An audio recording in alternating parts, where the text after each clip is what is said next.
Bien, bonjour à tous et merci d'être avec nous. Nous sommes aujourd'hui, mercredi 24 avril, le mois d'avril se termine déjà, un trimestre est déjà passé et nous allons continuer. On va recevoir dans un instant, je vous le dis tout de suite, Marie-France Goram, chargée de l'animation de la valorisation du patrimoine à Ville de Bimao. Ensuite, nous aurons les chroniques de Diolo, de Martine Fazer et de Iman Soudan. Sinon, l'actualité, ce déplacement du ministre Thomas Cazenave, on va en parler tout à l'heure dans le haut sujet. Présentation de la 9e édition de la joggeuse. Michel Depape était sur place. On va voir ce reportage. Couvre-feu, le maire des Abbés, Méric Jalton, n'est pas du tout d'accord avec ce qui s'est décidé. Il va décider de son côté, de saisir le Conseil d'État. Charlie Dagonia a enregistré sa déclaration. Entrepreneuriat du projet à la concrétisation, encore Charlie Dagonia. Et puis nous allons terminer avec les poètes de la Caraïbe au cœur de Paris, Maurice Cessé. Le focus du jour sera sur un musicien latino-américain que beaucoup de Guadeloupéens connaissent, Amboka Diotnoaï. On va écouter un son de ce musicien un peu plus tard. Mais avant, tout de suite, c'est l'heure du hors-sujet. Alors, hors sujet, comme vous avez pu le remarquer depuis quelque temps, les ministres français défilent en Guadeloupe. Il y a eu Bruno Le Maire, ministre de l'économie. Il y a eu Marie Guévenoux, ministre des dernières colonies avant elle. Il y a eu Philippe Vigier, celui qui nous avait dit de réchauffer l'eau pour la consommer. En ce moment, il y a Thomas Cazenave, chargé des comptes publics, et qui est présent depuis 2 jours en Guadeloupe. Alors, une question se pose. Pourquoi ce défilé de ministres? Caillovlé. En fait, ces ministres qui sont là, et qui sont bien reçus par Charles et Losbar, viennent aussi pour préparer les élections européennes afin que les Guadeloupéens votent pour la liste soutenue par Macron, bien évidemment. Mais aussi, surtout parce que la France, au plan économique, ne va pas très bien. Il va falloir donc réduire toutes les dépenses. Nos présidents de collectivités sont-ils conscients que Papa la France ne pourra plus, comme jadis, jouer au Père Noël? Ainsi donc, la problématique pour l'État français aujourd'hui, et tout le monde le sait maintenant, est de vouloir supprimer l'octroi de mer, c'est-à-dire de récupérer cette fiscalité qui aide nos collectivités. Alors la question que je pose, est-ce que les présidents Charles et Losbar pourront-ils convaincre l'État français que la Guadeloupe souhaite conserver son octroi de mer? Je signale quand même que hier, le ministre des Comptes publics qui est ici, je parlais de Thomas Cazenave, a convoqué Losbar et Charles à Bercy pour en discuter et pour discuter du budget. Les 2 présidents seront donc face aux super technocrates du ministère de l'économie français. Est-ce qu'ils pourront défendre l'octroi de mer? Eh bien, nous que vrai. Autre chose, et ça c'était l'actualité d'hier, mais elle se poursuit, Cabana Beach est en sursis. Jusqu'à quand? Car le tribunal avait décidé de la destruction de ce restaurant. C'était pour hier, c'était prévu hier. La municipalité a parlé dans un communiqué qui se lave les mains et il a dit, il fait tout ça à ETP, mais pas faute à eux, si il a détruit Cabana Beach. Mais la destruction de cet établissement, est-ce la meilleure solution? C'est la question. Que vont devenir les jeunes qui travaillent à Cabana Beach? Ça, ils vont grossir probablement le nombre des chômeurs. C'est une affaire à suivre. Enfin, petite lueur d'espoir, dans un long communiqué signé par des organisations anticolonialistes de Guadeloupe, de Martinique, de Guyane, qui se sont rencontrées le 20 avril, ces organisations se sont accordées pour expliquer que notre Caraïbe demeure la zone de paix et soit débarrassée du colonialisme. Ces organisations se disent aussi solidaires avec Haïti, solidaires avec Cuba et aussi avec le combat actuel du peuple kanak. LKP, qui n'est pas signataire de ce communiqué, a attaqué en référé le couvre-feu instauré à Pointe-à-Pitre. C'est aussi une affaire à suivre. Voilà. Bien, on va tout de suite passer à l'actualité, puisqu'on parlait des ministres en déplacement, en défilé. Justement, le ministre Thomas Cazenave, il est encore en Guadeloupe. Il y a une réunion hier, il y a une réunion en ce moment même. Reportage Olivier Mouradel, on regarde. Je suis ravi d'avoir été accueilli par monsieur le premier vice-président du département. D'abord pour évoquer le cadre dans lequel j'organise ce déplacement ici en Guadeloupe. J'ai partagé, et je crois que c'est une préoccupation commune, vous me l'avez dit, l'enjeu de la lutte contre les stupéfiants, la mobilisation de l'ensemble des services de l'État et de la douane en particulier, parce que je suis venu avec aussi ma casquette de ministre des Douanes, et garantir ici aussi aux élus la pleine mobilisation de nos services, l'augmentation de nos moyens techniques, aériens, le développement de solutions de drones, l'installation d'un scanner sur le grand port maritime de Guadeloupe pour accompagner son développement économique. Donc c'est un des sujets de préoccupation que nous avons pu partager. Puis le deuxième sujet, c'est la préparation du budget 2025. Il est important pour moi d'aller à la rencontre des élus et qu'on puisse ensemble identifier les sujets sur lesquels nous souhaitons avancer. Alors, au premier rang desquels je dirais l'octroi de mer, il y a une position très claire du département que j'ai entendue, qui est par ailleurs assez convergente avec l'expression des élus ultramarins, et puis identifier les sujets sur lesquels Monsieur le Premier vice-président a souhaité attirer mon attention pour que nous puissions travailler dans les prochains mois. Nous sommes effectivement conscients qu'il faut une réforme pour pouvoir la rendre beaucoup plus lisible, mais nous sommes surtout conscients qu'il est nécessaire donc de garantir cette juste rétribution donc à l'ensemble des collectivités, puisque l'octroi de mer c'est près de 70% du budget de certaines villes en Guadeloupe, et que de l'autre, que nous puissions aussi nous assurer que l'octroi de mer ne soit pas prise pour seul coupable de la hausse des prix sur notre territoire, qu'il y ait aussi donc, la prise en compte des frais d'approche,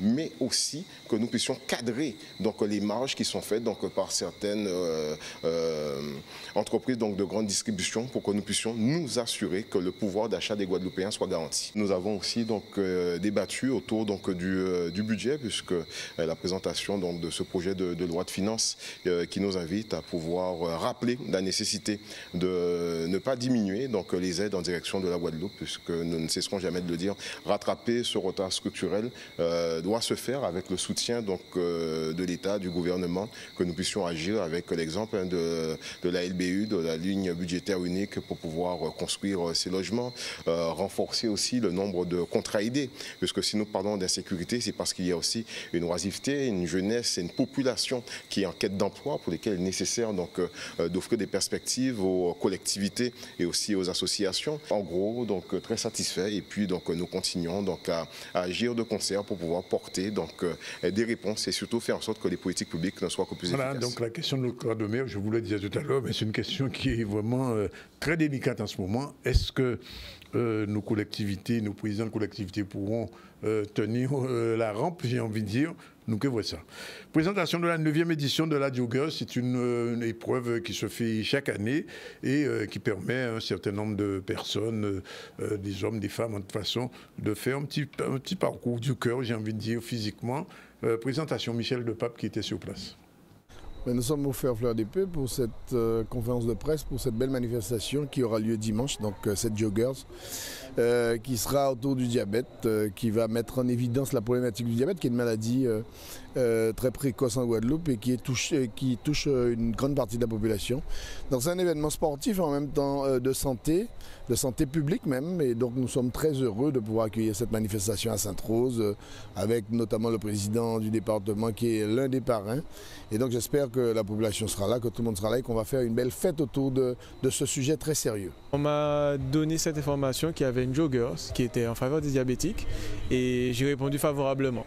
Pourquoi? Parce que je me suis dit, étant aussi sportif dans la vie et aussi, on va dire, aimant le sport, quel que soit celui-ci, je me suis dit pourquoi pas y participer et mettre, on va dire, une pierre à cet édifice. La Joggers, cette belle manifestation caritative, on en est à la 9e édition. Une édition qui sera tournée cette année autour du diabète avec l'association ACAD. Donc c'est une association qui nous suit depuis des années, et même si le thème qu'on traitait sur chaque édition n'était pas le diabète, mais l'association ACAD a toujours été là.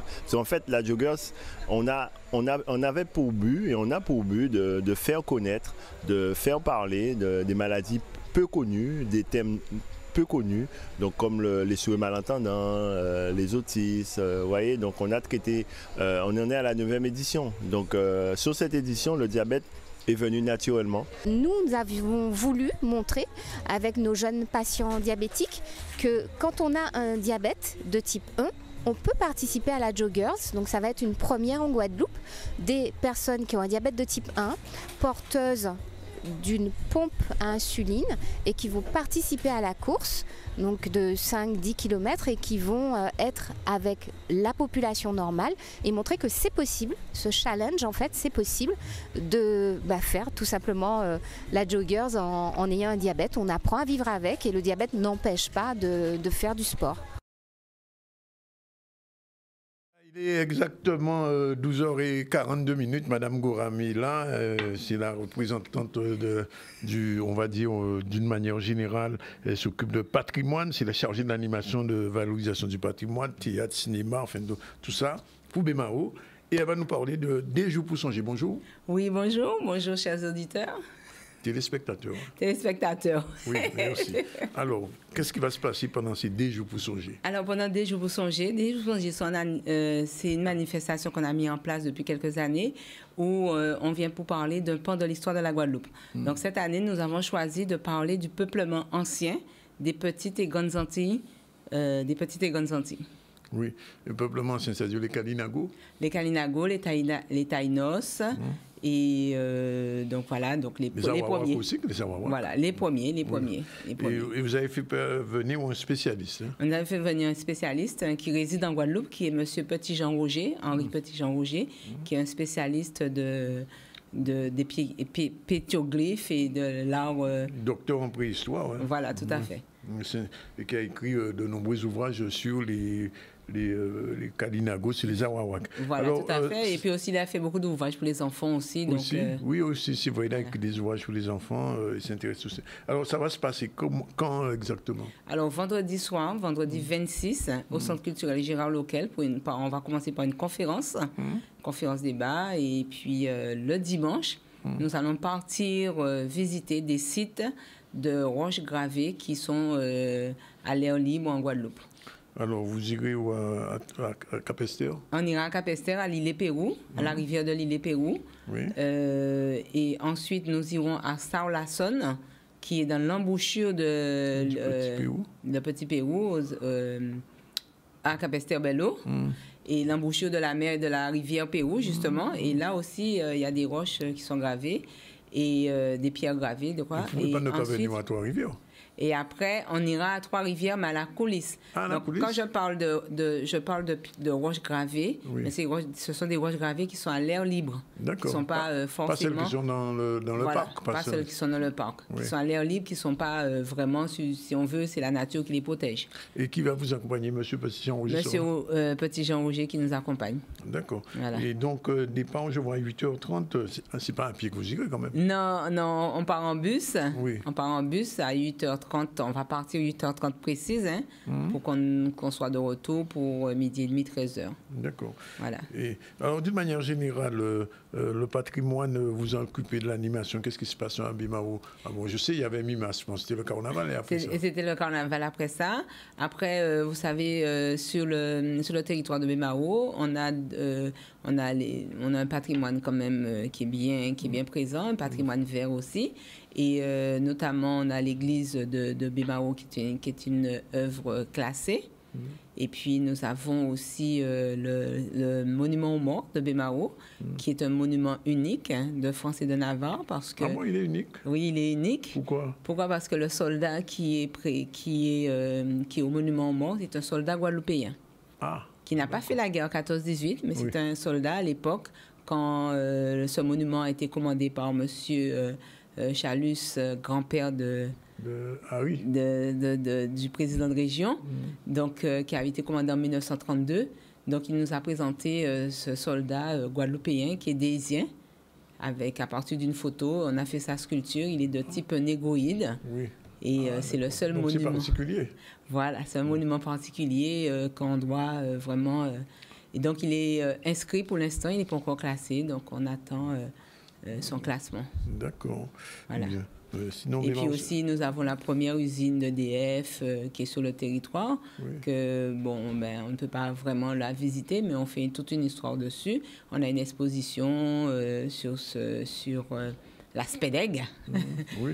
Enfin, la SPEDEG, pour les gens qui ne savent pas, c'est l'EDF d'aujourd'hui, c'est ça? L'EDF d'aujourd'hui, voilà. Donc, que M. Loiseau a beaucoup chanté. Oui, bien sûr. Voilà.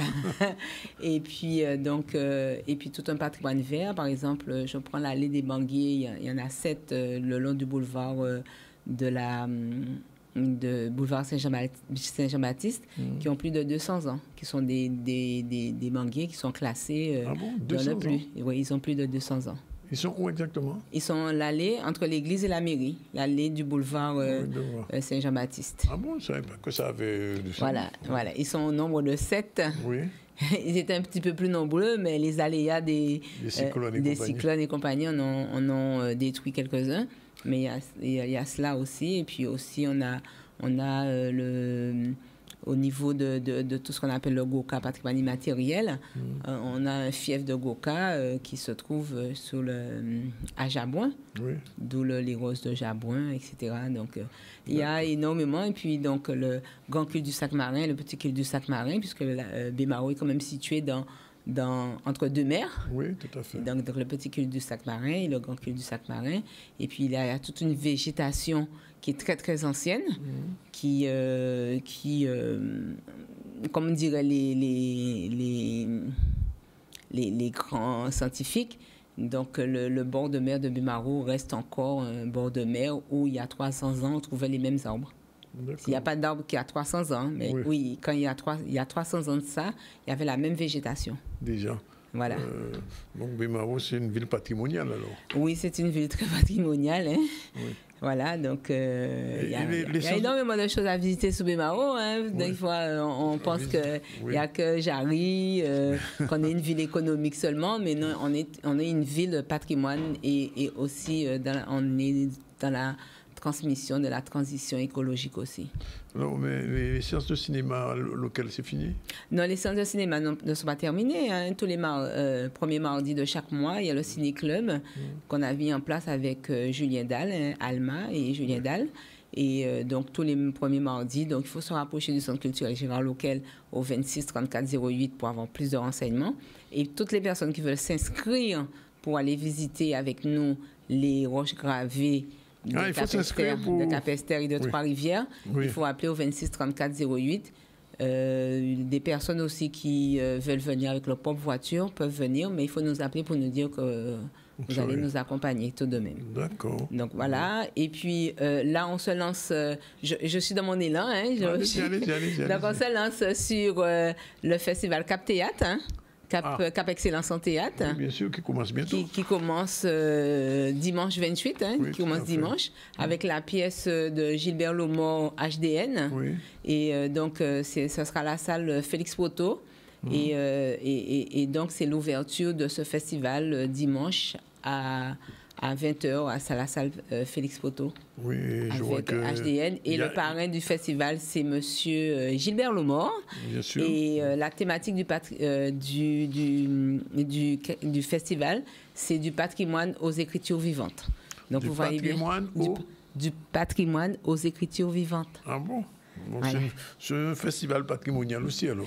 Donc, non, mais quand même, on a quand même des pièces qui sont vraiment sur tout ce qui est patrimoine. Par exemple,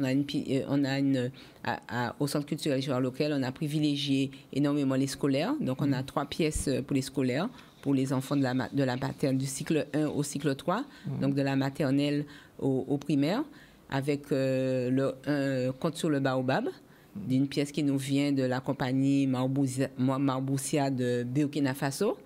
Et puis aussi, nous avons Rimed Atijan. Oui, j'ai vu ça. Rimed Potijan. Et puis, pour les enfants, nous avons Monsieur la Poussière aussi. Monsieur la Poussière. Alors, Monsieur la Poussière, c'est Gérard Loquel aussi, c'est le 30 avril. C'est le 30 avril. C'est-à-dire mardi prochain. Le mardi prochain. Donc, c'est pour les scolaires. Et puis, pour le tout public, nous avons la pièce Célune.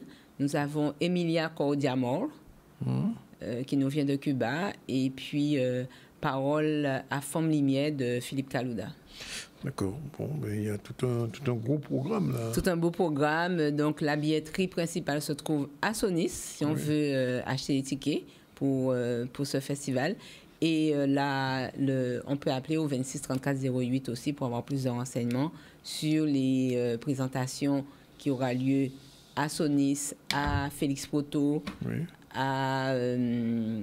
au Mémorial. Je vois, il y a Cap au Monde au Mémorial, le jeudi 2 mai. Voilà. Plein de spectacles. Oui, bien. Plein de belles pièces. Alors donc, à ne pas rater. À ne pas rater. Et puis, je vous attends pour des jours pour songer à la conférence vendredi soir à 19h30 au Centre culturel Gérard Loquel. Et dimanche? Et dimanche pour 8h30. la visite, 8h30 pour la visite des roches gravées en plein air sur le territoire de Capesterre-Belle-Eau et le territoire de Trois-Rivières. Alors les gens qui sont intéressés doivent téléphoner dès aujourd'hui, on peut commencer à téléphoner. Oui. Il faut déjà dire que nous avons mis en place 4 minibus, il y en a déjà 3 qui sont remplis. Voilà, bah. Il y a une petite place pour moi. Oui, il y a une petite place, bon, toujours. Ouais. Tu sais que tu es bien le bienvenu à Bemao. Bien, je le sais. Bon, merci Madame Goura. Je vous remercie de m'avoir reçu et puis on continue le travail. Vous êtes toujours bienvenue aussi. Voilà. Il est exactement 12h52. On a le temps d'aller voir les poètes de la Caraïbe au cœur de Paris. C'est un reportage de Maurice Cessé. On regarde tout de suite. Bonjour, les poètes de la Caraïbe au cœur de Paris. Un événement qui s'est déroulé à la mairie du 11e arrondissement à l'initiative de Rosalie Lamain, adjointe au maire. Une belle exposition pour un voyage littéraire des Antilles françaises en passant par Haïti, Cuba et même l'Amérique latine. Des extraits de textes de plusieurs auteurs tels que Aimé Césaire, Léon Gontran-Damas ou encore Simone Schwarzbach ont été lus par Bernard Métro et Martine Maximin, le tout accompagné en douceur par les mélodies du flûtiste martiniquais Maxilla. Reportage.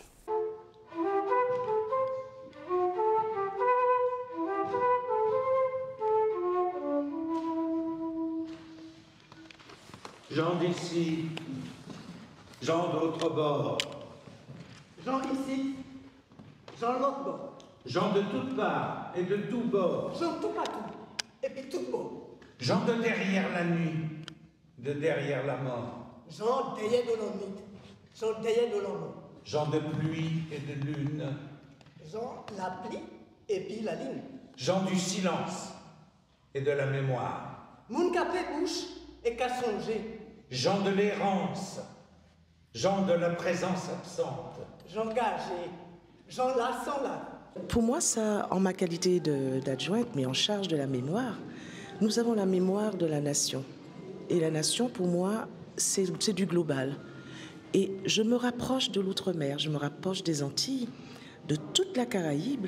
Il m'était cher, il m'était vraiment important, c'était pour moi important de refaire surgir cette exposition qui date de 20 ans. 20 ans, nous avions présenté cette expo aussi dans le 11e arrondissement, sous différentes formes, parlant de l'esclavage jusqu'aux textes de différents poètes. Et puis, il m'est aperçu, mais j'ai pensé qu'il fallait la ressortir. La ressortir, pourquoi? Parce que beaucoup décèdent, beaucoup grandissent, mais notre culture, notre racine, notre histoire, beaucoup l'ont raconté à travers des textes, soit pour manifester leur colère. Donc parfois, c'était des mots révolutionnaires. Parfois, bien souvent, c'était des mots, c'était des textes avec des vers qui voulaient parler de la nature. Donc, vous avez, à travers cette exposition, différents auteurs de toute l'Amérique du Sud, de Cuba, de la Colombie. Et tout cela faisait un bouquet de personnes, d'auteurs, qui avaient des choses à dire. Voilà, c'est une exposition à voir. Si vous êtes à Paris, on salue les Guadeloupéens qui nous regardent depuis là-bas. Je sais que vous êtes très nombreux. Nous ne pas oublier les autres, même si Café Tibouin fait de beau matin à 12h55. On prend la première pause. On se retrouve tout à l'heure avec nos chroniqueurs du mercredi, Diolo, Martine et Iman. À tout à l'heure. Voilà, il est 13h02. Je vous l'ai dit, Diolo est avec nous puisque nous sommes mercredi. Et Diolo, quelle nouvelle? Eh bien, nous bien. Et nous avons pris un coup, nous avons laissé coup, mais nous debout. Nous quand même. Ça va de toute manière, dans un pays colonisé, tout qui prend coup, mais il faut ça. Ah oui. Surtout les coups là qui sortent en mer, ça qui pas même qu'à comprendre, c'est pour vous, pour vous même pas rouler. Voilà, c'est ça qui est plus raide là. C'est-à-dire qu'on est depuis mon anti. On regarde ça des fois, il y a une opposition assez schizophrénique. Mais nous avons qu'un B et de toute manière, l'histoire n'a pas reculer. L'histoire n'a pas reculer, science n'a pas reculer. Pour nous mettre toute idéologie à côté, il faut nous mettre science devant. Donc, aujourd'hui encore, nous avons un exemple à ça nous peut faire, avec langue en nous, là nous travaillons dans mon dimension là, avec bonne méthode là, juste là nous peut aller. Alors, nous avons un problème de nom aujourd'hui là? Oui, vous savez que là nous avons dit qui sens non à famille en nous en pays Guadeloupe. Oui. Eh bien, vous savez tout le monde toujours qu'à apprécier ça, hein? Donc, qui continue. Oui. Donc là, c'est en première étape.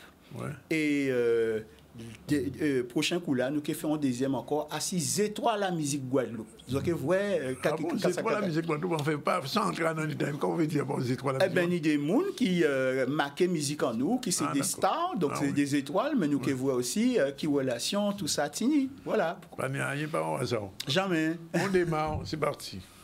Eh bien, nous.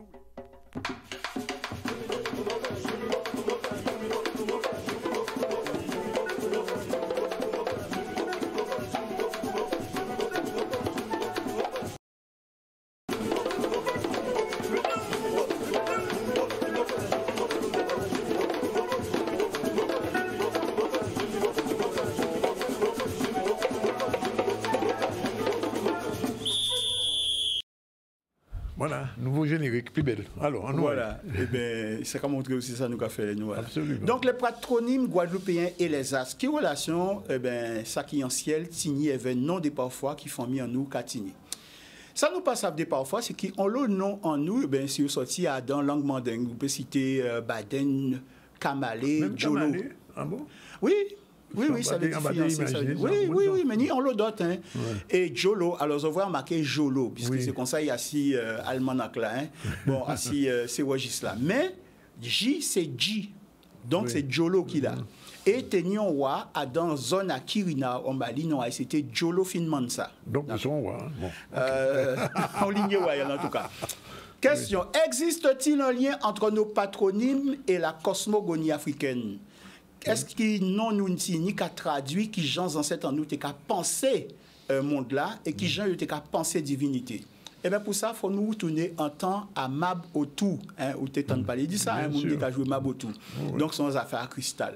Pourquoi on a parlé de ça? Puisque c'est ça qui a ouvert porte là pour nous analyser. Alors Adam jouer cristal vous savez qu'il y a différentes dimensions à cristal. Oui, sûr. Bon, alors Mab c'était en variété à cristal et après tenir d'autres. Alors on y petit cristal là nous ka jouer là mais à pas tout seul on y ça aussi yo ka créer demi et on y calo et on y badash badash c'est pigo là il vaut 5 coups et calo 3 coups demi 2 coups et cristal là c'est un coup d'accord bon alors ça qui a intéressé nous dans tout ça dans nom à yo c'est calo voilà ça sorti de ça calo eh ben nous avons une méthode pour nous chercher.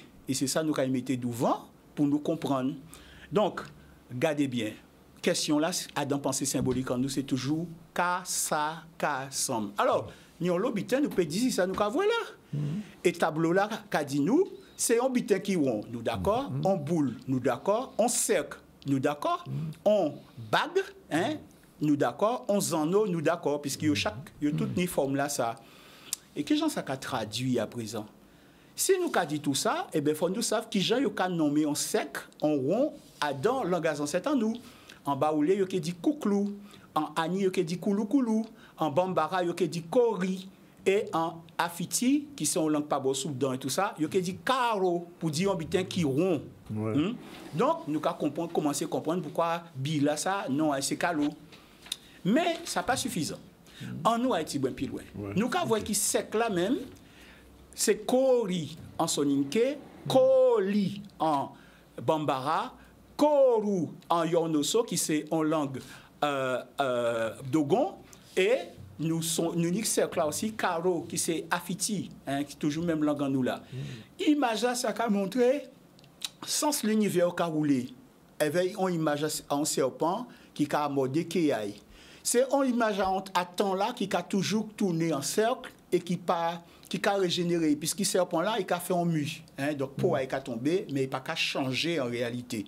Ça a touché en l'eau spiritualité, mais nous ne pouvons pas entrer dans tout ça. Là. Donc, réponse, qu'à ça qu'assemble, eh bien, nous avons commencé à comprendre, là, nous qui voyons l'image là apparaître. Hier, c'était la pleine lune, mais c'était la lune rose. Hein, Moun te dit avant, la lune rousse. Eh bien, est-ce que c'est vrai, ça nous a dit là? Oui, parce qu'il nous a vu qu'il mot pour dire la ligne, en vaille, c'est karo, en mandinka, c'est karo, en kono, c'est kao, en bambara, c'est kalo. Mais nous toucher ça, nous devons trouver là, pour comprendre, pour qu'il y ait crié, bilasa, karo. C'est un genre, peut-être même pour nommer la ligne pleine, puisque bila, eh bien rond. Donc, kalo, c'est la ligne pleine. Bon. qui Jean nous a nommé premier jour moi là. Derrière belle la ligne là ça. Eh bien nous avons vu que le premier calendrier qu'ils ont fait en nous mettait à terre, ni longtemps, c'est un calendrier qui a roulé assis la ligne. Et donc quand la ligne a symbolisé Isis, mais Isis c'est qui bitin? C'est un lot bitin aussi. Nous avons vu tableau là qui apparaît devant nous tout à l'heure et nous comprendre. Il faut savoir que c'est une question à cycle, donc c'est une question à temps, une question à tempo, en question à musique. Donc, nous ne pouvons pas comprendre la musique en nous si nous ne pas mettons relation qui y avec le soleil, avec la lune, avec les étoiles à terre. Il faut nous analyser. Parce que la lune là, qui a symbolisé moi là, mais il a symbolisé aussi, ça il a crié en français, menstruation. Oui, c'est normal. Et il a symbolisé temps là. Si il y a un monde sur la terre qui connaît un cyclier, c'est un madame. Parce qu'il a vécu ça en 10 ans à lui-même. D'accord? Donc, c'est temps là. Et nous avons parlé du commencement à moi là. Pourquoi? Parce qu'il y a un mot qui a témoigné dit question à commencement là. C'est pour ça, dans l'angle nous avons dit Eda Miso. Nous avons commencé Eda Miso madame. Mais Eda ça veut dire ouvert et Miso c'est zier. Donc Eda Miso ça veut dire ouvert zier. C'est ça non à émission nous. Il y a une chanson. Voilà. Eda Miso. Oui, exactement. Et on y a Dédé aussi qui veut dire garder mais en Jean Bistan. Dédé, là nous avons dit coucou Dédé. Enfin B, nous avons dit B. C'est mot pour nommer soleil là, mais c'est aussi pour dire ouvert parce que les soleils là qui ont ouvert, c'est à un moment là, ça tout le monde peut voir. Donc c'est un commencement. Et en Bambara, quand il a dit da ou bien Eda. Pour dire commencement, moment là, la ligne là qui apparaît là, da. Eh bien, nous j'analyse tout ça qu'il faut pour nous commencer à comprendre qu'en série, bitin à cas nous voulait dire. Mais avant ça, nous voyons que chaque phase à la lune qu'a marché avait question à Kalo. Hein? À casser manding là, tourni Kalo B pour dire coucher de la lune, Kalo Bo lever de la lune, Kalo Fa pleine lune, Kalo Furu mariage de la lune, Kalo Tara nouvelle lune, Kalo B clair de lune. Vous voyez? C'est la lune pleine, n'y a l'eau lumière donc B hein, il a clairé, considéré c'était soleil, Kalo B. Bon. Eh bien, nous avons voir une relation qui, non, c'est en Guadeloupe, tini. Nous avons voir une relation, il y avait la lune, il y avait phase à la lune. Le nom de famille qui commence le mois, oui. Et non, là, ça, c'est Kaloda. Pourquoi? En nous garder. Kaloda, commencement du mois, commencement d'une lunaison à compter du soir où, pour la première fois depuis la nouvelle lune, on aperçoit le croissant. À part ma dit, c'est M. Maurice Delafosse qui écrit en dictionnaire à ces langues mandingues. Il faut nous voir ça, ça belle. Parce qu'il y a un long l'hôpital nous retrouvé à la Guadeloupe, nous retrouvé dans le dictionnaire là ça. Donc, Kaloda, c'est commencement à moi là. Les après une nouvelle lune, eh bien, moi là qui a commencé. Et donc, dans un vrai dictionnaire, on joue nous qui est marqué Kaloda, non francisé, patronyme guadeloupéen d'origine mandingue, de Kaloda, commencement du mois, commencement d'une lunaison à compter du soir où pour la première fois, depuis la nouvelle lune, on aperçoit le croissant.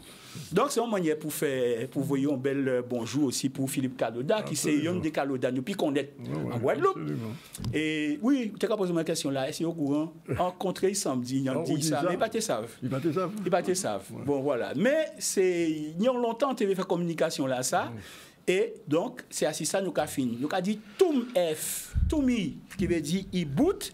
Mais semaine prochaine, nous allons parler des étoiles à musique Guadeloupe. Et donc, il y a une relation. On partit monde qui fait un pile d'affaires en musique en nous, Tini, et les questions à étoiles.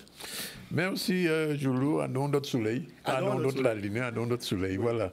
Il est déjà 13h12. Martine est déjà là. Bonjour, Martine. Bonjour, Danick. Comment ça va? Oui, ça va? Oui, ça va. Générique de Martine, pour vous débuter. Bien, merci. Et toi? Ça va. J'adore.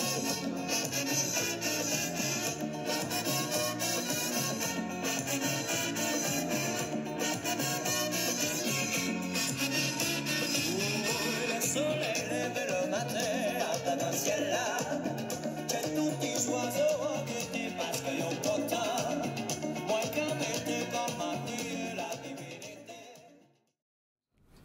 Voilà, la culture sur la Martinique. On a une petite vidéo rapidement à voir qui me disait tout à l'heure, c'est l'actualité, oui. Alors c'est la grève des soignants. Vous savez qu'il y a un mouvement encore en ce moment au CHU.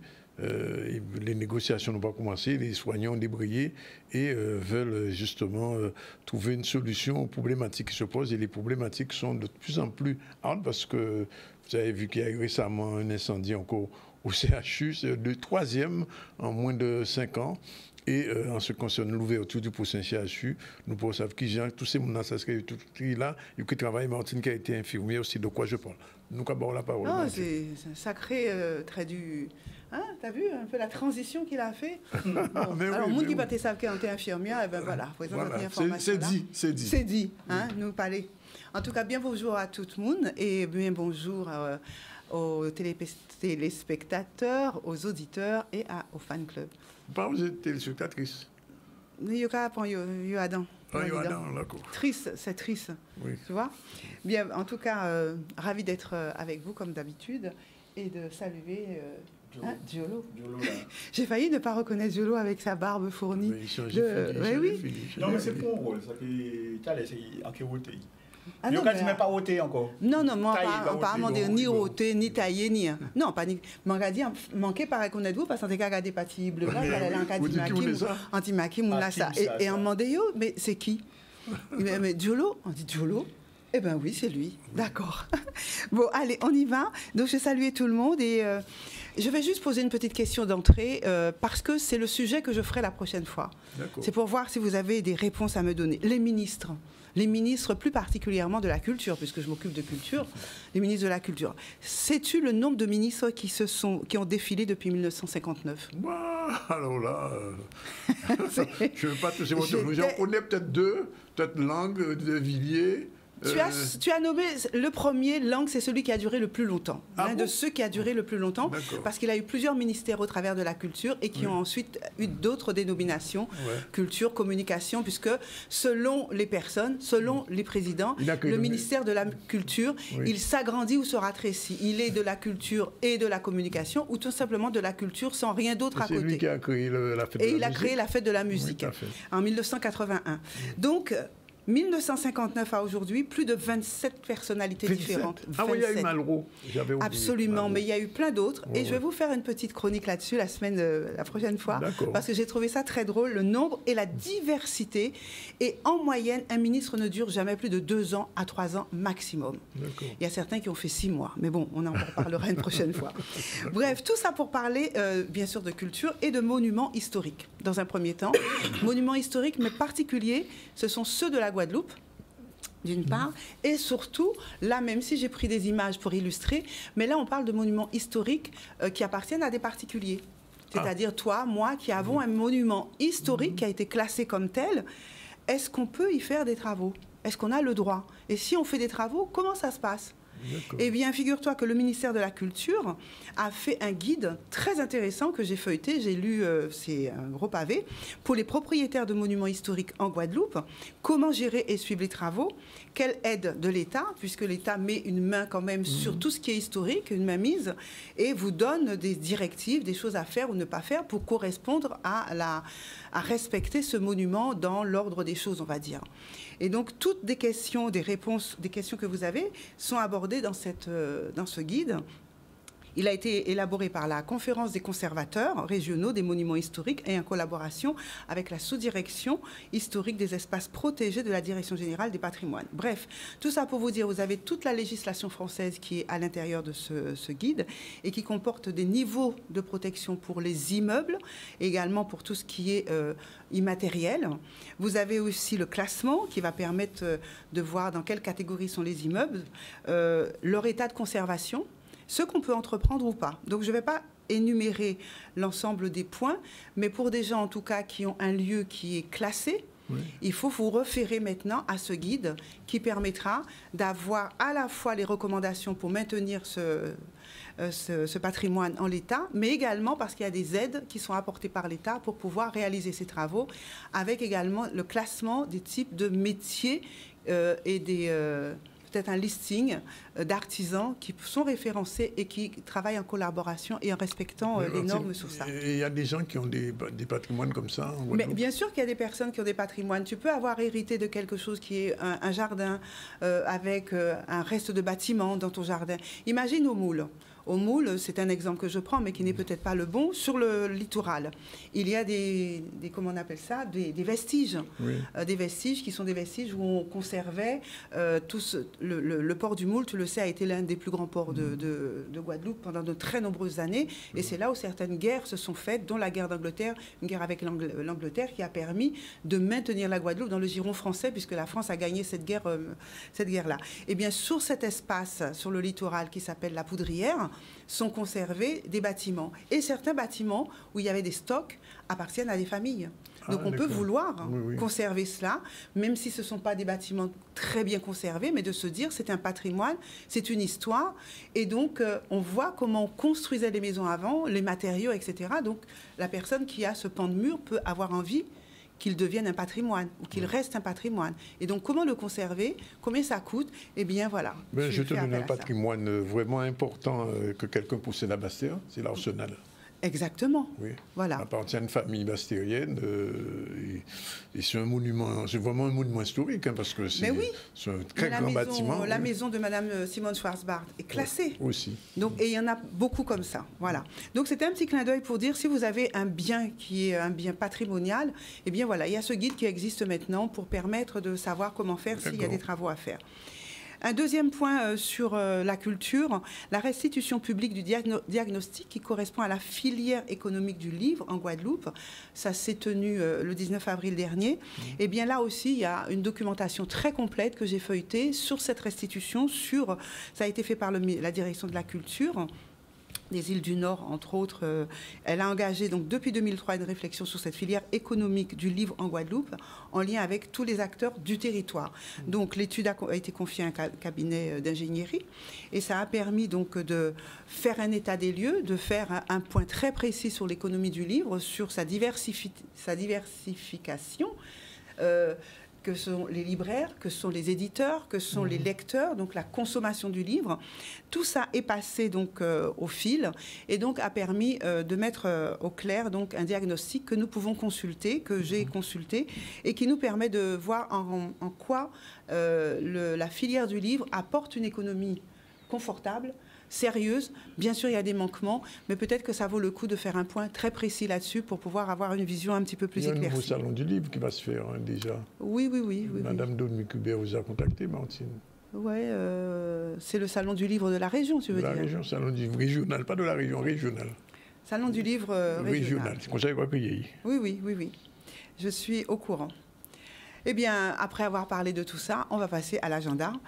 Et l'agenda, ça se passe à la Warak Beach Resort. Voilà, elles vont nous accueillir dans un cadre très agréable pour une pause littéraire avec la présentation de l'ouvrage Tinon Savant en moins, c'était Chouboulout. Et moi, Tinon Savant en moins, c'est Marietta. Ah bon? Marietta? Marietta. Ah bon? Oui. Elle, c'est Chouboulout. Donc, elle va nous présenter son livre sur... comment dirais-je, ce jeudi 25 avril, donc dès demain, donc à l'espace culturel La Warak, puisque c'est un véritable espace. C'est demain. C'est demain. Donc tout ça à partir de 18h30. L'accès est gratuit. Voilà, donc à voir. Opéra Mémoire, donc je vais parler du Moule. Qu'est-ce que tu veux que je te dise? C'est dans l'actualité. Opéra Mémoire, 3e édition, c'est un événement qui se passera le 4 mai prochain et qui mêle la musique lyrique au patrimoine.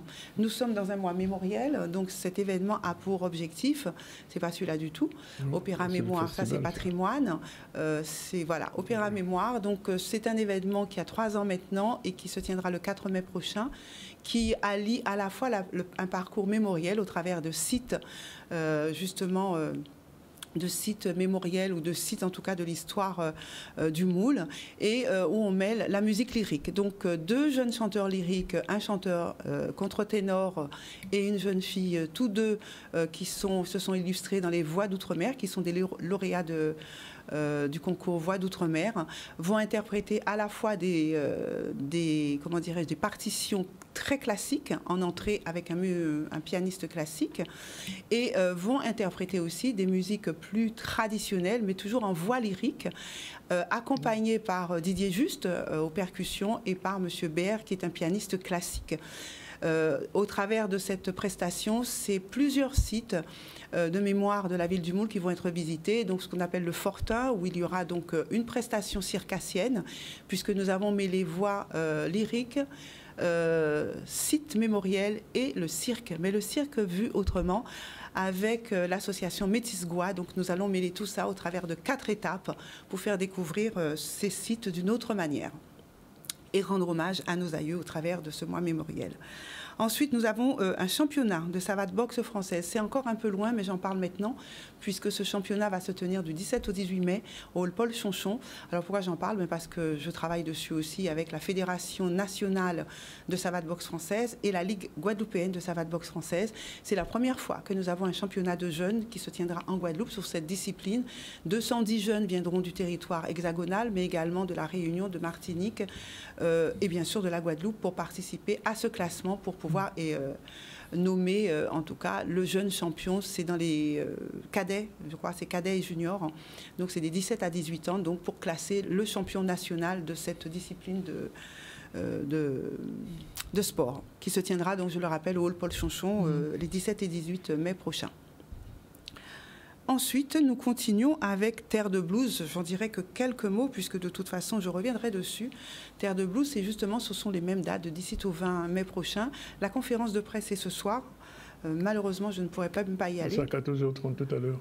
Oui, enfin, quand je dis c'est ce soir, c'est tout à l'heure. Mais après, non, je n'ai pas l'horaire que j'avais mis plus tard. Il me semble que c'est ce que j'ai vu, 14h30. Oui, tu as raison, 14h30. Je ne sais même pas si j'aurai le temps d'y aller, puisque je suis appelée à aller faire le point technique sur le littoral du Moule pour justement l'Opéra Mémoire, et je suis coincée entre deux nécessités. Bref, Terre de Blues, je reviendrai dessus avec Cool of the Gang. Il y a plein d'artistes que j'aurais aimé voir, mais je suis sur le championnat.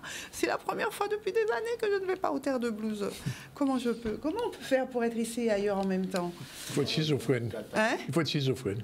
Ah, d'accord. Non, ça, j'ai pas trop envie. J'ai pas trop envie. J'ai envie de garder ma tête pour moi et ma présence. Hein. Sinon, il y a le Soukounia Express qui permet de doubler et d'y aller. Oui, tout à fait. Tout ça, je dis ça comme ça, je dis rien. Tu dis rien, ne dis rien, c'est bien mieux, c'est bien mieux. Mais c'est vrai que je suis... Waouh. C'est très difficile. 15 secondes, Martine. Comment? 15 secondes. Il me reste 15 secondes. Oui. Eh bien, je parlais d'un seul autre événement. Allez, je ne parlerai pas de Génération Zouk, on aura le temps. Quoique Génération Zouk, c'est intéressant, c'est bientôt, là aussi, c'est le 27 avril, samedi. Et il y a tellement d'artistes, ça a fonctionné génial en France, au Zénith de Paris, donc ils nous remettent le couvert ici en Guadeloupe avec Génération Zouk. Orlan, Naredi-Boula, Jean-Luc Gouanel, Joël Ursule, Éric Virgal, Leila Chico, eh bien c'est pour vous, et d'autres encore, hein, Luc Léandry, Darbo, Jean-Michel Jean-Louis. C'est pour vous, c'est le 27 avril, là, bien sûr. Et c'est où? Je ne sais plus. Un seul plateau, c'est au Palais des Sports du Gosier. Voilà, j'ai tout dit. Et puis il y a le Color Run Festival et le patrimoine que vous avez vu tout à l'heure qui commence le 3. Voilà, Festival de Basse-Terre, c'est du 3 au 5 mai, avec plein de choses entre la peinture, la danse, théâtre, etc. Je crois que Basse-Terre va nous en mettre plein la vue. Attention, le Festival de Basse-Terre, je le dis, ils me l'ont dit, tout est gratuit. C'est porté aussi par la région, donc c'est très bien que la région s'invite là-dedans. Et le Festival Terre de Blues, on en reparlera à partir du 17 mai. Voilà. Merci Martine, merci Jolo, et à bientôt. À très vite. Très vite. À très vite. Voilà, on prend la deuxième pause et on se retrouve tout à l'heure avec Iman Soudan. Et puis on fait un dernier point sur l'actualité. Je rappelle qu'on a déjà parlé du déplacement du ministre Thomas Cazenave. J'ai fait un petit point là-dessus dans le hors-sujet. On a parlé aussi de la présentation de la deuxième édition des Joggers cette semaine. Et tout à l'heure, on parlera du couvre-feu de le maire des Abîmes va saisir le Conseil d'État. À tout à l'heure, on revient vers vous.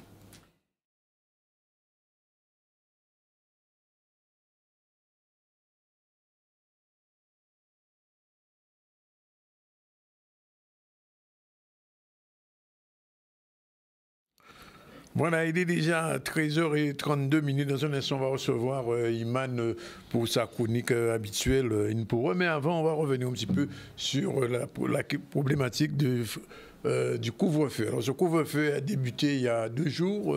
Le soir, les policiers et les gendarmes font le tour de la ville de Pointe-à-Pitre et une partie des abîmes. Seulement, ce couvre-feu a été demandé par la municipalité de Pointe-à-Pitre et celle des abîmes n'était pas du tout partante pour ce couvre-feu qui touche une partie des abîmes. C'est la raison pour laquelle, d'un côté, il y a le LKP qui a fait un référé pour demander la suppression de ce couvre-feu. Et de l'autre, le maire des Abîmes, Éric Jalton, a décidé de saisir le Conseil d'État. Et ce n'est pas la première fois. Je rappelle que dans une ville de France aussi, où il y avait un couvre-feu, la Ligue des droits de l'homme s'est prononcée contre ce couvre-feu et a gagné. On regarde la déclaration de M. Éric Jalton. Charlie Dagonia était sur place. Alors, je refuse cette proposition d'arrêté et je vais saisir le Conseil d'État. C'est pour ça que je leur ai proposé 3 amendements à ce projet d'arrêté brutal. Le premier consistait à au moins autoriser les jeunes mineurs à sortir dans ces créneaux horaires accompagnés de leurs parents ou d'un adulte référent. Cette proposition, après discussion, a été acceptée. Je remercie l'État pour cela. Mais il y a 2 autres propositions qui n'ont pas été acceptées. C'est celle consistant, comme on l'a fait à Béziers, de ne pas mettre 20 heures, mais 23 heures. Moi, j'ai proposé 22 heures. Deuxième proposition touchant à la tranche d'âge, de dire ne pas mettre tous les jeunes mineurs dans le même paquet, protéger peut-être davantage, puisque c'est la protection qui est évoquée des mineurs, les jeunes mineurs entre moins de 15 ans. En Béziers, le maire a mis moins de 13 ans. Mais ces 2 propositions ont été refusées.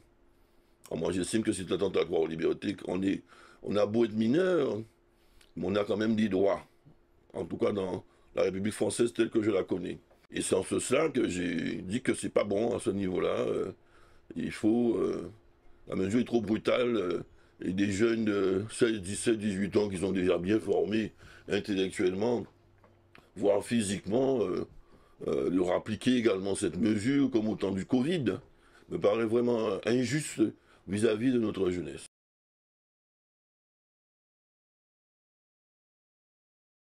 On a raison. Avant de passer arriver à la chronique d'Iman qui est déjà là, on va parler un peu de l'entrepreneuriat et du projet de la concrétisation. C'est un reportage de Charlie Dagonia. Une fois de plus, il était très présent sur le terrain. On regarde.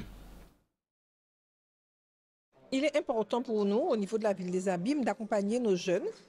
Et c'est la raison pour laquelle le Centre communal d'action sociale, qui porte une maison France-Service, à travers cette maison France-Service, a repéré un certain nombre de jeunes porteurs de projets.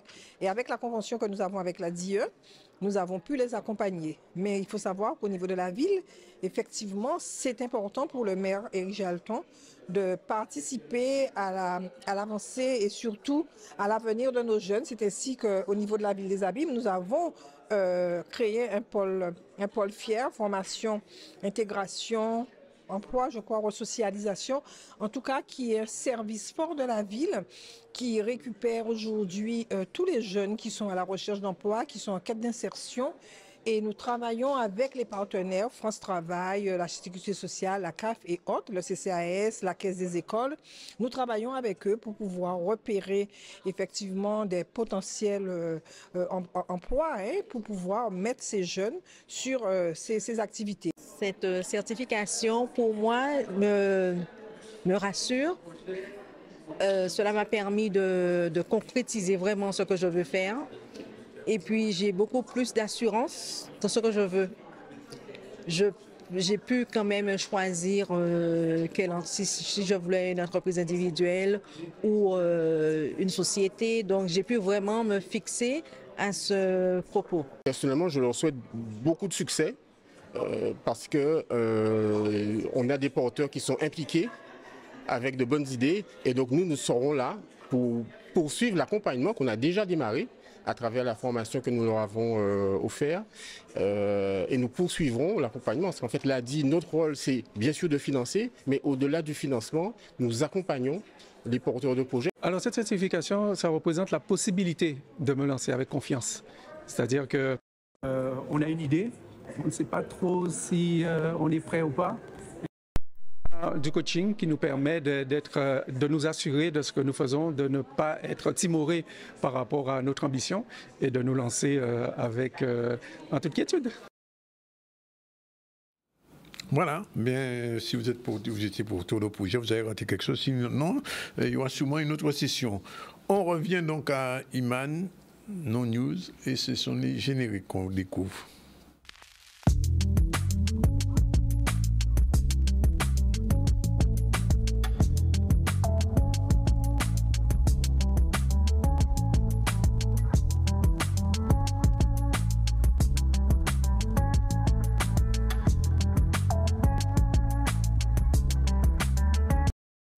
Bonjour.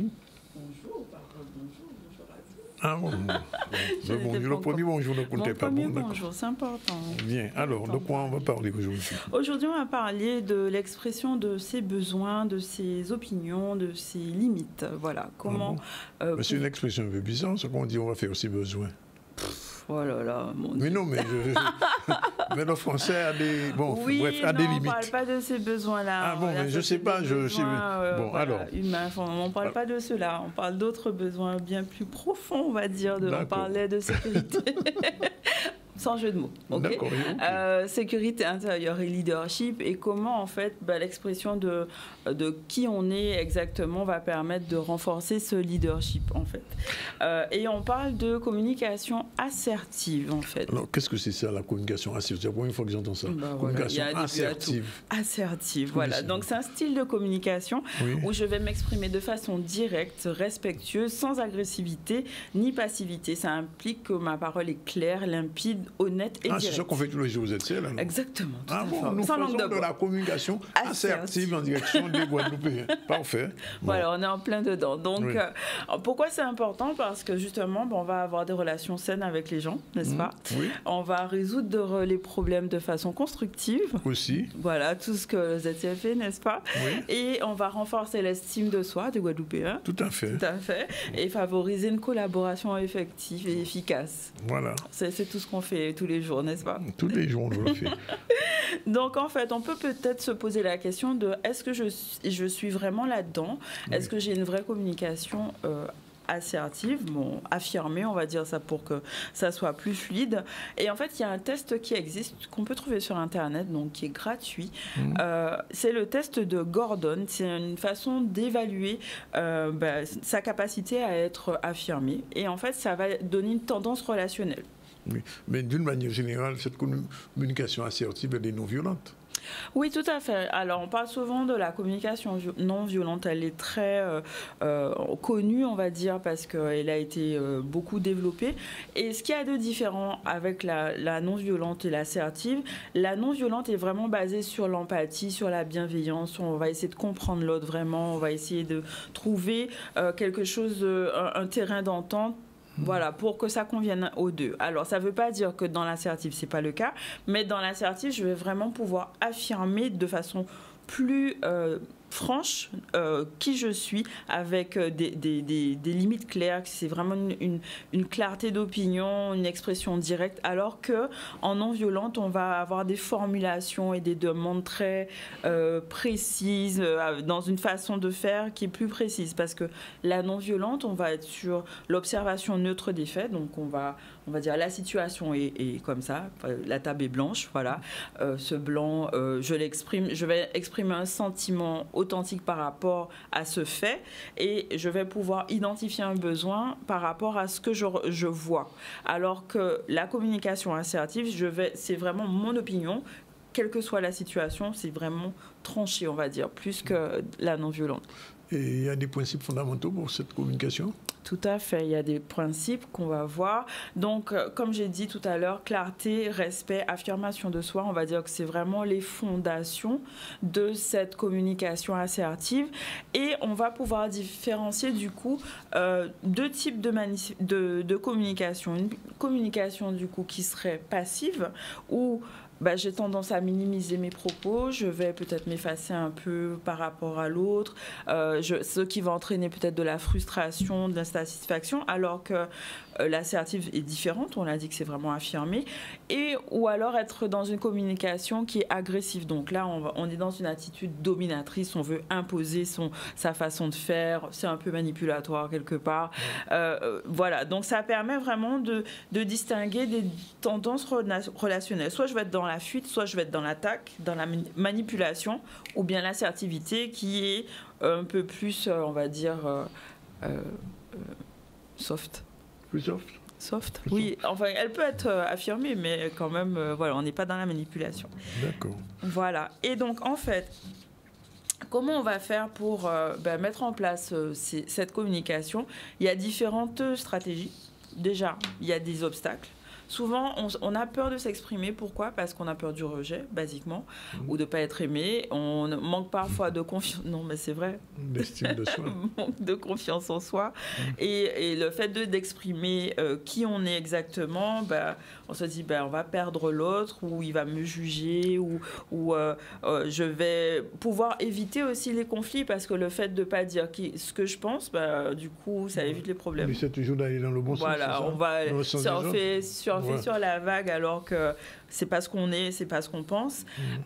Aussi, on peut avoir des croyances qui sont limitantes, parce que je vais me dire que je mérite pas d'être entendue, ou que j'ai pas le droit d'exprimer totalement qui je suis, ou alors la confrontation est toujours négative, ça va toujours arriver à un clash ou une rupture, et j'ai pas envie de ça. Et donc c'est des croyances qu'il faut déconstruire pour pouvoir mettre en place des stratégies beaucoup plus efficaces de communication. Alors, comment on va faire pour surmonter cette peur du rejet ou bien ce manque d'estime de soi? Est-ce qu'il y a une méthode? Alors, se faire accompagner, c'est bien, toujours, mais vous pouvez faire déjà un travail préalable. Je dis qu'on est vraiment acteur de son changement, et de toujours attendre sur l'autre, d'avoir un coach, c'est bien, d'avoir un hypnothérapeute, c'est bien, d'avoir accompagnant, c'est bien, mais vous pouvez faire, vous, le travail, et d'aller vers plus d'autonomie. Donc, c'est vraiment ce que je vous propose de faire, de pratiquer beaucoup plus l'affirmation de soi et de remettre en question ces croyances limitantes, de se demander d'où ça vient, en fait. Quelle est l'origine de ça? Alors, souvent, c'est familial, voilà, l'éducation qui fait que, mais on peut avoir vraiment des techniques qui vont nous permettre d'avoir une communication beaucoup plus assertive, donc d'utiliser le je. Voilà, je prends la responsabilité de mes opinions. Voilà. Plutôt que de blâmer les autres, de dire ah oui, il n'a pas fait, machin, etc. Je m'affirme en tant que... au lieu de dire tu ne m'écoutes jamais, je dis je me sens frustrée parce que je ne me sens pas écoutée.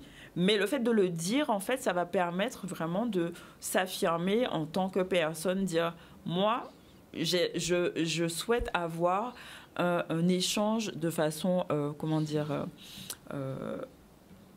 équilibrée. Enfin, si c'est une relation qu'on a ou une conversation qu'on a, c'est vraiment de prendre sa place et de valider aussi les émotions qu'on a. Donc, c'est un petit clin d'œil à Barbara qui parle beaucoup des émotions, et c'est important d'être vraiment là-dedans, d'accepter l'émotion, de se dire que l'autre aussi a des émotions, de reconnaître la légitimité à la fois de la mienne et de la sienne, de sentiments de compréhension qu'on pourra avoir l'un avec l'autre, et d'exprimer aussi des besoins de façon claire, spécifique. J'aimerais que tu me préviennes quand tu es en retard, par exemple. Oui.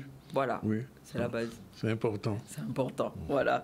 Ça précise vraiment notre attente, ça va faciliter la résolution de problèmes, on va éviter de partir dans tous les sens, dire « Ah oui, il n'est pas venu, peut-être que machin, etc. » On monte déjà... Il n'y a pas de supposition. Il n'y a pas de supposition, on a vraiment une question qui est directe.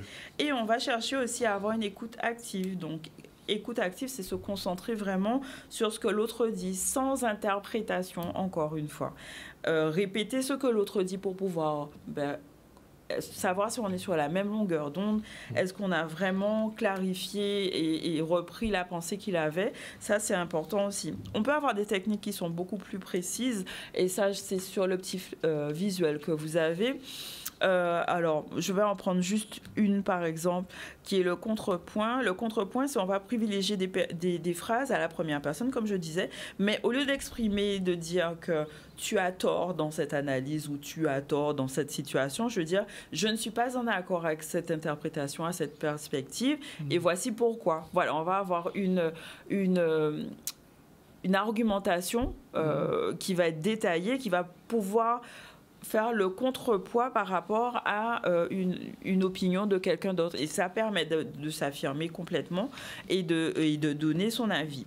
Et cette communication assertive, elle est vraiment importante au travail parce que c'est aussi connaître ses droits, ses responsabilités, de comprendre qu'on a, on a sa place dans une organisation, on a le droit d'exprimer ses opinions et de façon appropriée.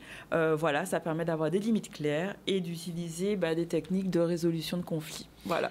Merci Iman pour ces insights, c'est des choses qu'on ne savait pas sur la communication assertive, mais j'espère qu'on va pouvoir l'utiliser efficacement et puis on se retrouve la prochaine fois. Oui, tout à fait. Alors vous pouvez venir aussi sur mon groupe Telegram. Oui. Je donne des petits exercices, tips et autres pour les gens qui souhaitent aller plus loin. Voilà. Et c'est gratuit. Voilà, 13h48, on revient au focus du jour. J'avais dit sur un musicien latino-américain que beaucoup de gens connaissaient et avec un titre que beaucoup de gens connaissaient, mais je suis sûr qu'Iman ne connaît pas ce titre-là. On va d'abord faire ce petit focus sur ce musicien. Il s'appelait Ismael Rivera, c'est un compositeur et chanteur portoricain de salsa, né en octobre 1931 à Santos, c'est à Porto Rico. On l'avait baptisé El Sonero Mayor, vraiment le patron du son. L'improvisateur de première par Benny Moré, il chanta de nombreux tubes avec le Pan American Orchestra en 1954. Il s'est associé à Cortillo Isukombo et a enregistré plusieurs chansons qui ont été des tubes dans toute l'Amérique latine. On va entendre l'un de ces tubes. Et Iman ne connaît pas ça, on ne peut pas connaître ça, mais on peut connaître les jeux-là. Il y a plein de gens qui connaissent ça, je suis sûr.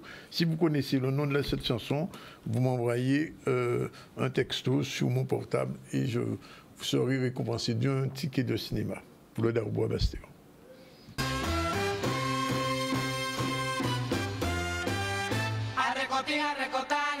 Cuánto van a recotín, a recotán, a la vera cuánto van. A recotín, a recotán, a la vera cuánto van, cuántos dedos tiene encima. 4. Y si me hubiera dicho 5, yo te hubiera dicho 6, a recotán, a la vera cuánto van, cuántos dedos tiene encima. 6. Y si me hubiera dicho 7, yo te hubiera dicho 8, a recotán, a la vera cuánto van, cuántos dedos tiene encima. 8. Y si me hubiera dicho 9, yo te hubiera dicho 10, a recotán, a la vera cuánto van, cuántos dedos tiene encima. A recotán, a la vera. Oye, mira que los de adelante corren mucho y los de atrás se quedarán. A recotán, Maribele, que si tú no sabes bailar mi bugalú, tú ves corriendo y pregunta y van. A recotán, a la vera cuánto van. Ismael Rivera qu'il avait composé à l'époque avec Cortillo Isukombo et ça a été un tube à la fin des années 70 jusqu'au milieu des années 70, mais Iman n'était pas encore né. Bon, alors on revient donc à l'actualité. Shazam, donc c'est ça que j'ai pu trouver le titre. Le titre, c'était Arlecotin, ça s'appelait tout simplement. Ça a été chanté aussi par Celia Cruz qui était une chanteuse de salsa. Voilà, aujourd'hui on a parlé de la visite du ministre Thomas Cazenave en Guadeloupe et j'ai fait justement au sujet sur le défilé des ministres, essayer de comprendre qu'est-ce qu'ils viennent faire ici, qu'est-ce qu'ils viennent faire, on l'a dit. Présentation de la 9e édition de la Jogger Station, c'est une course qui se fait cette fois-ci à Sainte-Rose, et donc Michel Depape était sur là, et on a vu Adrien Baron qui en a expliqué. Couvre-feu, le maire des Abîmes n'est pas d'accord, il va saisir le Conseil d'État, et je vous ai dit que LKP aussi a fait un référé dont on aura les résultats demain. L'entrepreneuriat et la projection, et le projet à la concrétisation avec Mme Guiogou et les Guadeloupéens, les jeunes qui ont des projets, on a entendu sa réaction. Et puis nous sommes allés à Paris faire un petit tour avec les poètes de la Caraïbe. Sinon, on a reçu ce matin Mme Goram, qui est chargée de l'animation et de la valorisation du patrimoine à Bimao, donne rendez-vous pour des jours pour songer, vendredi 26 avril, conférence débat, vous le voyez affiché, 19h30 à la maison, au centre culturel Gérard Loquel, et le dimanche 28, visite guidée à Cap-Esser et à Trois-Rivières. On ira voir les Kalinagou, les pierres, les roches qui ont été gravées depuis Nani par nos ancêtres Kalinagou. Jolo et Marotine Fazer étaient là, c'est la journée des chroniqueurs, et on a terminé avec la communication assertive avec notre ami Iman Choudan. Voilà. Et puis vous avez entendu un petit extrait de Arlecotin, c'est une vieille chanson des années 70. Voilà, c'est fini pour aujourd'hui. La réalisation était assurée par Jordan qui est de retour. En back office, on avait Doris. Et puis demain, on se retrouve à la même heure pour une nouvelle session du ZCL Et probablement, Iman sera là aussi. J'ai dit ça, je n'ai rien dit. News, bien sûr.